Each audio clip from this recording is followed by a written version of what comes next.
morning. We're here with Representative Ana Hernandez. Thank you. As y'all know who are attending live, and unfortunately you can't do it when you download, but we're glad when you do. Questions in the Q&A, and we'll get them answered. Thank you for being here. You've had a challenging session. Go ahead, Representative. Tell us all about it.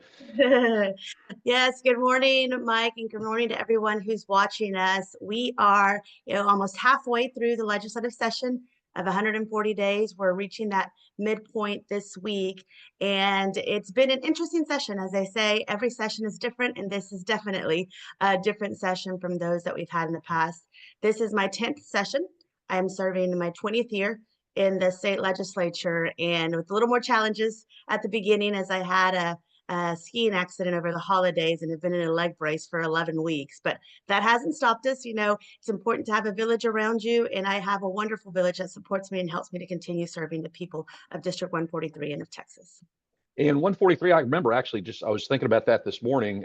You actually got elected in a special election because I remember actually doing some block walking in Galena Park, which is still part of your district, isn't it?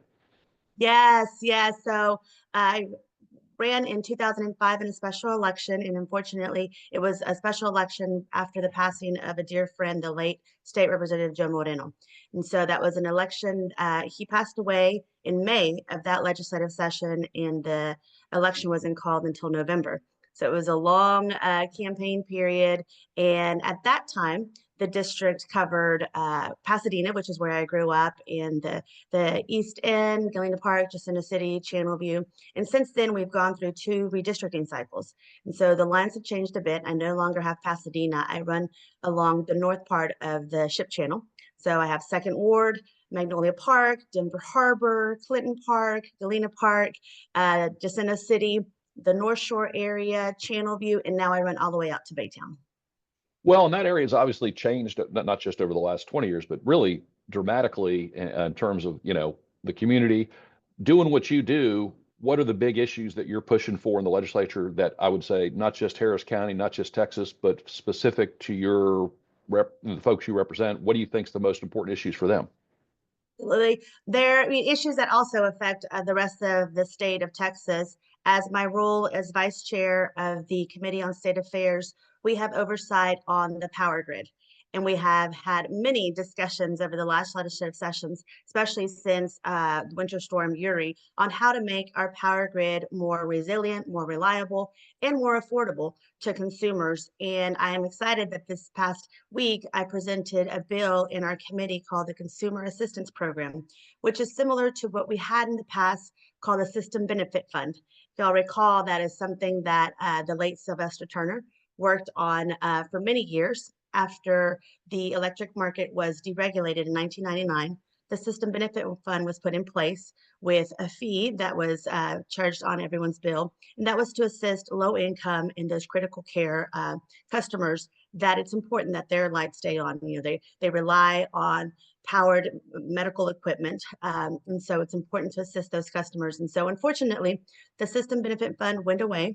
And in 2016, the customers, stopped receiving assistance. And so this is kind of revamping that again through a different funding mechanism. Now it'll be through appropriations through the state budget. And so that's something that we presented in committee. It was well received. We're looking forward to pushing that through the process to make sure that we assist those that are, need our help the most.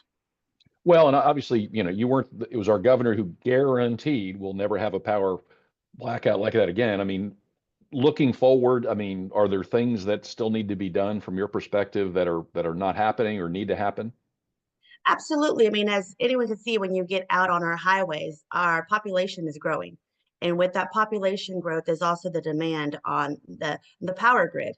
In addition to just individuals moving into the state, it's also the facilities that are coming into the state. For instance, the data centers, the AI and electrification of different markets. And so it's important that we kind of have a handle on what that demand is. And so that's pretty much how the power grid works, having the supply and the demand for it. And so that is changing and changing rapidly in our state. And so we're looking ahead, looking at different ways, looking at different power sources as well to make sure that the power stays on, especially, like I said, for those that need it the most. There are some commercial consumers that perhaps whenever the power, there's not enough supply for the demand that they can turn off You know, if they're talking about manufacturing, you know, facilities and others that can say, okay, I can turn off my power source. But there are a lot of individuals that cannot do that, especially our critical care facilities that aren't able to do that as well. If someone's reliant on their dialysis, you know, or you know, on the breathing machine, they have to have the power. And so it's important to find that balance, and that's constant, constant work that we do in state affairs to try to find that balance as factors are changing. Well, and you read about these mining centers and all that stuff. You know, that's potentially, but it's not like employing a lot of people. But you're right.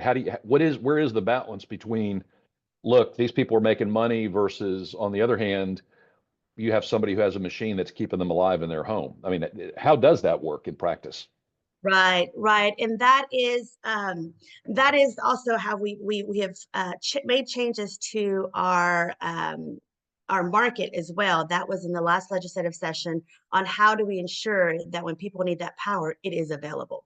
And so we have gone through two sessions already of different of adopting different legislative measures that we need to give time to make sure we know how this is going to actually be implemented.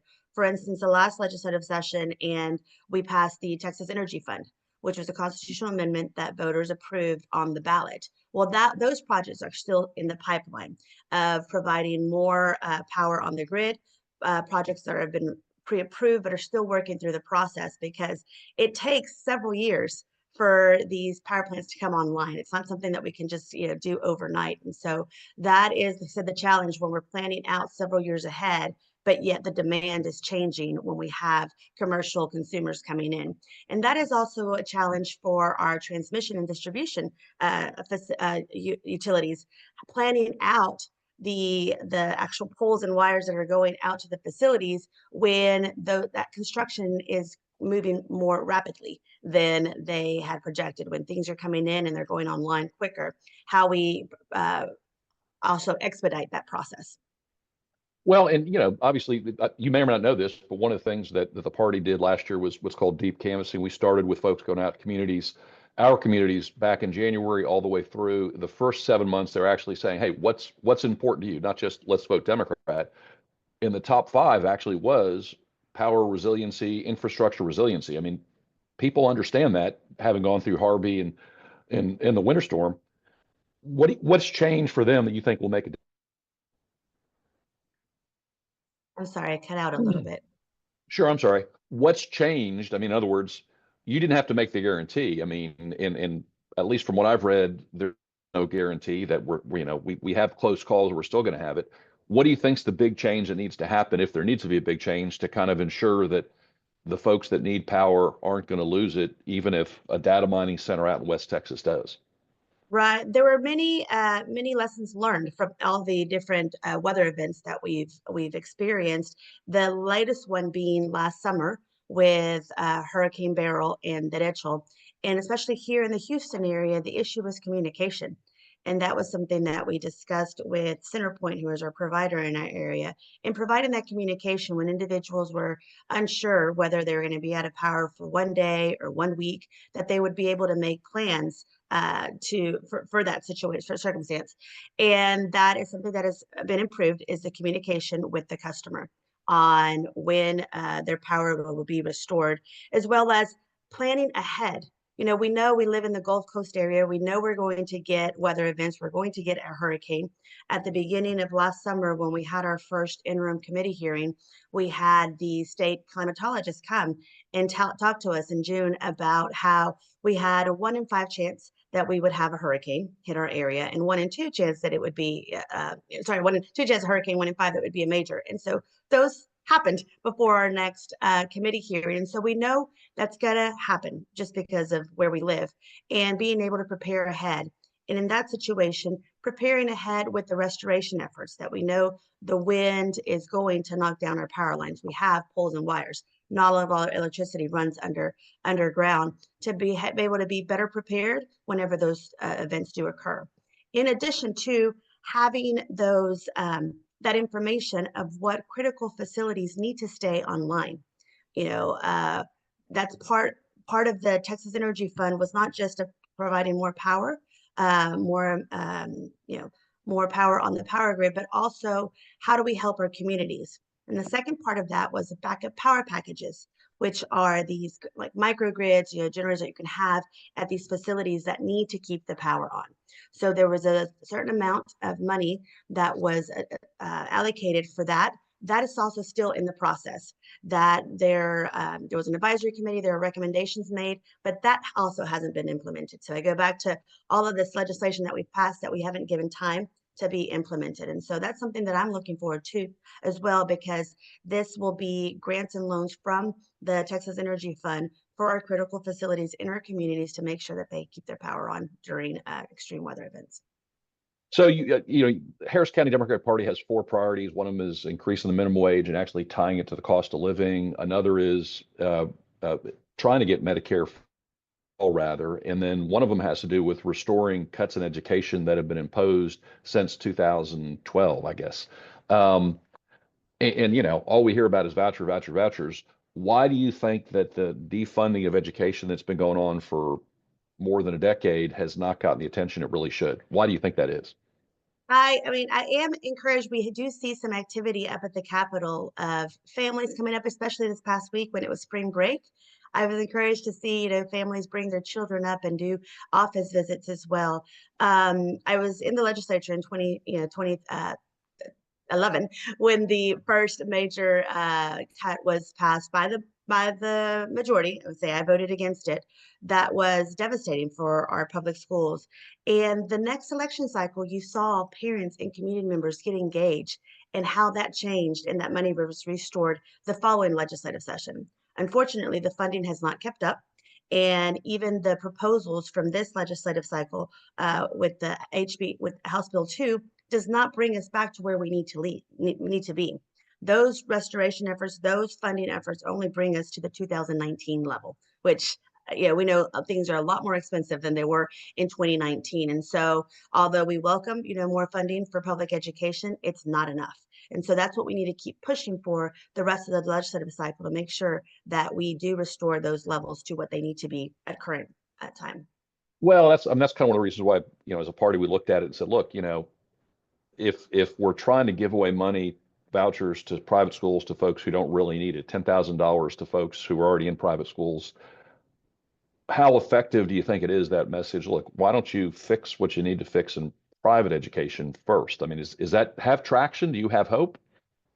I do. I remain hopeful. I know a lot of colleagues have had town hall meetings, community gatherings in their community. I was with some folks a couple of weeks ago, and I encourage them, speak to your family members, because they may not be aware, thinking, okay, well, that's fine if someone wants to take their voucher and go. No, it's going to affect our neighborhood schools. It's not just those individuals that are going to go to the private schools. It's less money for our neighborhood schools. It's higher taxes for those community members as well, because if the state is not providing that money, that means the local taxes are increasing. So it is devastating for our neighborhood community schools. It is not going to provide a real choice. It's only a choice for those that are already. We've seen that in other states, that those that are going to use the voucher are families that already have their children in private school. And I think it's more important to fund our neighborhood public schools to make sure that they have the resources to excel and make sure that their children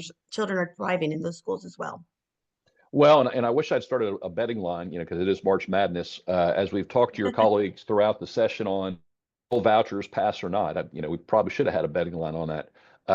And what's because what we've heard is various things is along the lines of it ain't guaranteed. Just because Abbott says he has the votes doesn't mean that's the case. And even if it does, it's unlikely to look like they want it to. If where's your pick, Representative? Where are you coming on the Right. brackets? And I mean, yeah, a lot of changes. Like I said, we still have half of the regular session, and who knows, we might be in the legislature during the summer too, in special sessions, as Governor Abbott kept on calling us back in the last legislative cycle. I think I remain hopeful, because a lot can happen as we continue through the legislative process, as we saw in previous sessions, whenever the proposal was brought onto the House floor and we were able to defeat vouchers through an amendment that was adopted, and then the author pulled the legislation down. And so a lot can happen. And so I say that our community should remain hopeful and not give up and say that this is a done deal, because I don't think it is a done deal. Especially, I mean, when you see in these rural communities, 158 counties of the 254 do not have a private school option. So for those communities, you're really just taking money from their neighborhood schools because they don't have the option to take that voucher and go to a private school. Well, and that's another reality, and I can't remember the exact percentage, but there's very, very few private schools that cost just 10,000. And for good or bad, you may not want to go to a school that costs 10,000.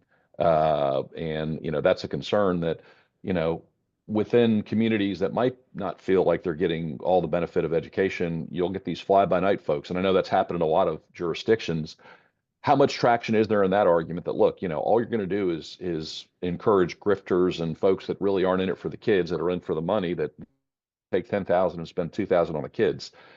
How effective do you think that is? I think, I mean, if we go look back in history and what happened when charter schools first popped up and the issues that occurred there before the legislature passed more restrictions on them, you'll have the same thing with these private schools, like you mentioned, fly-by-night private schools that will, charge the $10,000 voucher. And so that is not helping our children as well. If people are worried about what's happening in their local schools, there is regulations and oversight over our public schools. These private schools will not be held to the same standards as our public schools. In addition to not being required to admit a student, we had some great testimony, some very wonderful testimony during the committee about individuals that were not accepted. So even if you want your child to go to a private school, there's no guarantee that they'll be accepted. There's no guarantee that they will have accommodations, like public schools are required to have accommodations for special educations and other situations, or that they will keep them if their grades are falling or if they have behavioral problems, that they won't be, asked to leave. So you don't have those guarantees in private schools, and also you don't have the transportation available to you as well. So if you are able to, if your student, is admitted into a private school across town, you still have the transportation factor to consider, as well as how is your student going to get there. So let's go to, like, what I would call your nearest and dearest topic. What else are you thinking about for you that, look, this is I know this has to happen. I know that we should have it happen. Maybe it'll happen, maybe not, but this is something I'm focused on in addition to all these other important things you've shared with us. There are a couple of things that I'm working on. We have this week coming up, we have a couple of bills that are being heard in my other committee, Licensing and Administrative Procedures, that has oversight over the Texas Department of License and Regulation, that license and regulates the massage industry. And so we see, unfortunately, a lot of human trafficking in that industry. And so over the years, over the sessions, I've passed legislation to, combat the human trafficking aspect in the massage therapy industry. This session, we're coming with legislation to kind of augment what we've done in the past on restricting who is able to get a massage therapy license. And so we've restricted certain offenses. If people are convicted of certain offenses like sexual assault, that they should not be allowed to receive a massage therapy. This session, we're going, there are some other offenses that we're including as well, in addition to requiring a photo permit for our massage therapy students. That's something that we heard during one of our interim committee hearings as well, is that even when the inspectors do come in, you don't have, you can't, it's a photo, it's an identification without a photo. So it can be Right. passed around. So that's what we're taking up this week in committee. We also have other legislation that I'm very excited to share about. I think I mentioned this on opening day, that we have students from the Voice, which is they're the advisory council to the Channelview ISD superintendent. They have been working with us since the fall on their legislative proposals. They came up with some legislative proposals. They were up at the Capitol in February to have a mock hearing to present their proposals to me. One of them being restricting the location of vape shops from schools, from school buildings. And so they did a fabulous job, very compelling argument that they made in their presentation. So I have filed that legislation for them. And so we're looking forward to that hearing, to have the students come back up to Austin and testify in the House committee as well. And so, hear about vape shops, and unfortunately, it's a big issue in our schools. with children having these vapes. And so that was their proposal, to restrict it within a geographic area from school buildings. And so looking forward to being able to push that through the process and having them part of it, because I want to, it's very exciting to see that they've planted that seed in them, that they can make a difference. They can have their proposals, they can advocate for their community, for their, for their fellow students, and, for their schools, to have greater school safety in their community. Well, and let's talk, maybe broader right now. I mean, your district, like pretty much any part of Harris County or most parts of Harris County, has a enormous number of immigrant population, both documented and undocumented. And it's what I would call a lot of showboating. What have you seen in your district or heard from your district about how things are going? What issues you've seen? Because we hear stories about folks who are afraid to go to the grocery store. They're afraid to pick up their kid, that kind of thing. I mean, how do you see it, or has it impacted in your district that you've been seeing? Yes, and I'll share with Mike, I don't know if you're aware, or our viewers, that I was I was an undocumented immigrant. And as a child, I remember hearing the same stories from my family, being afraid to go to the grocery store because they heard that there were, immigration raids happening, afraid of, taking us to school, wondering, as is happening now, is there going to be an immigration some raid and not be able to pick up their children from school? So unfortunately, that is the fear that many families are living with right now. We try to provide a know your rights, as much information as possible for individuals to know that even though they are undocumented, they do have rights.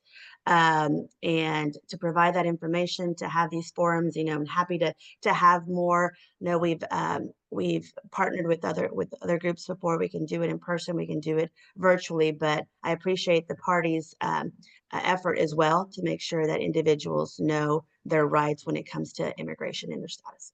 Well, that reminds me, we're actually, Cesar Espinoza with Fiel is one of our speakers. We're having I call it a protest, but it really is a day of protest recognizing Al Green, him standing up. But we're also going to have Bishop Dixon and Cesar and your colleague Gene Wu, the chair of the caucus, over at an event on April 12th, rather. I keep saying 13th, Saturday, April 12th. But the idea is to recognize, as Democrats, and I was going to kind of start to wrap because we have a hard 10:30, about two things. One is all this stuff happening. It certainly is right to get out and protest. The flip side is, we don't want to be running around with our hair on fire, not doing the work we need to do in the community, and just do the work. Where is that balance, where you're seeing that? Because obviously we could have a protest every day about something just outstandingly terrible and bad for our community, versus, like we're doing today, we have volunteer actions going across Harris County with our Harris County Democratic Party volunteers. Where do you see that balance happening? I think it's important, especially right now, important to engage in the legislative process. There are individuals, from the opposite side of, issues that are showing up to testify in committee. And I know it's hard for individuals, the public, to travel to Austin, but to the extent possible, I would encourage our community to engage in the legislative process. If you're able to attend a hearing, come.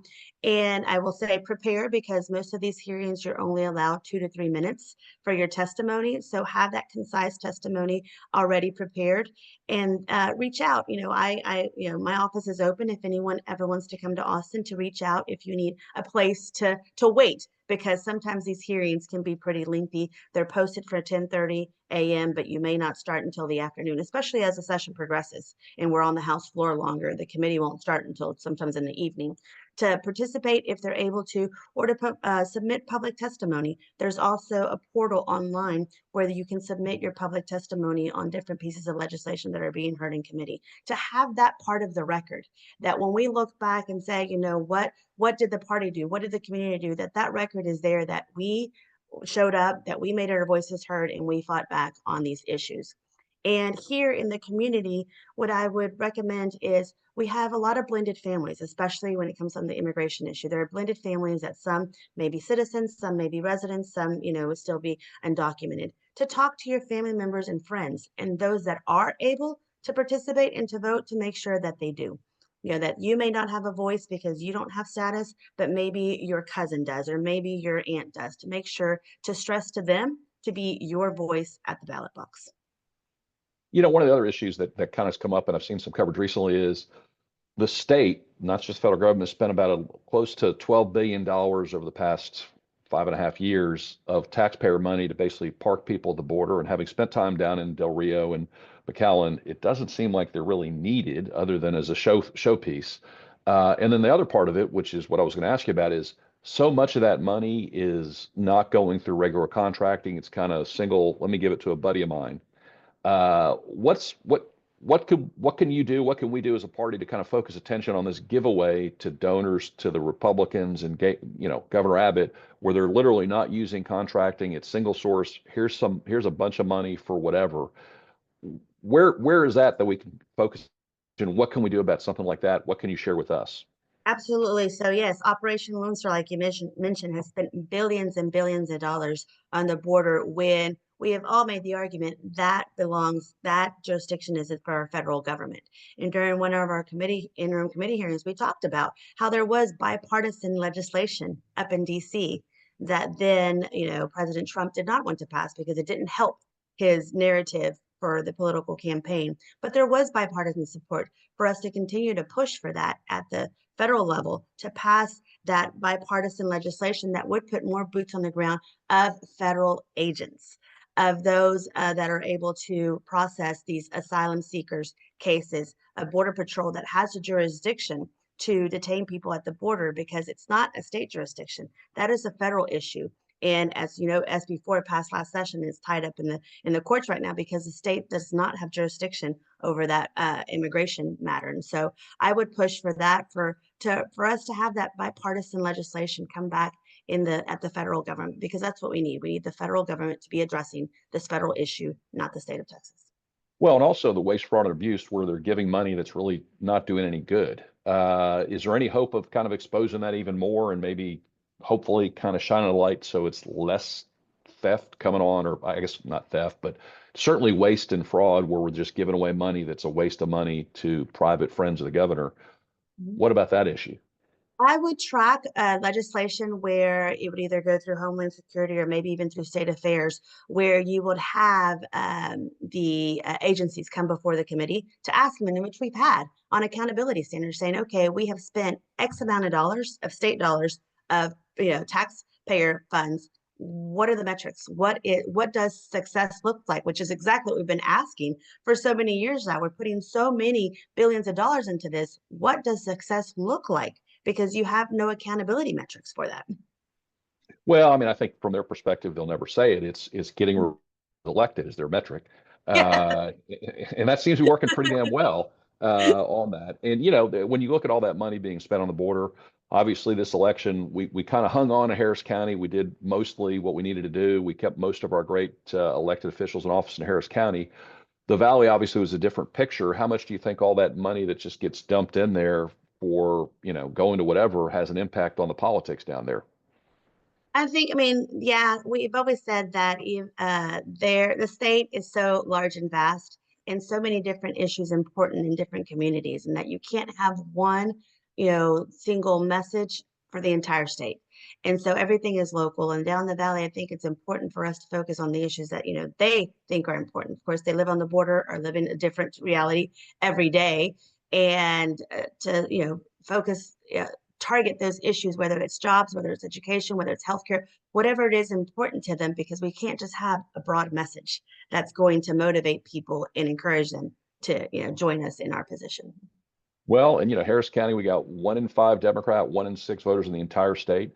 A lot of the message you've talked about, we found from our canvassing is, infrastructure, minimum wage, all these things matter to our voters, and we're trying to make sure we're being heard on those. As we wrap, being with us, and for those folks that are going to download and watch this later, what's your final takeaway? Happy, enthusiastic, worried? Where are you at? No, I say let's remain optimistic, and this fight is not over. We still have over half of the session left for us to continue fighting for our communities. So stay engaged, and have your voice heard. Thank you so much, and have a great Saturday. Enjoy this great weather. We got a lot of stuff going on today. Thank you. Thank you. Thank you so much. Have a good one.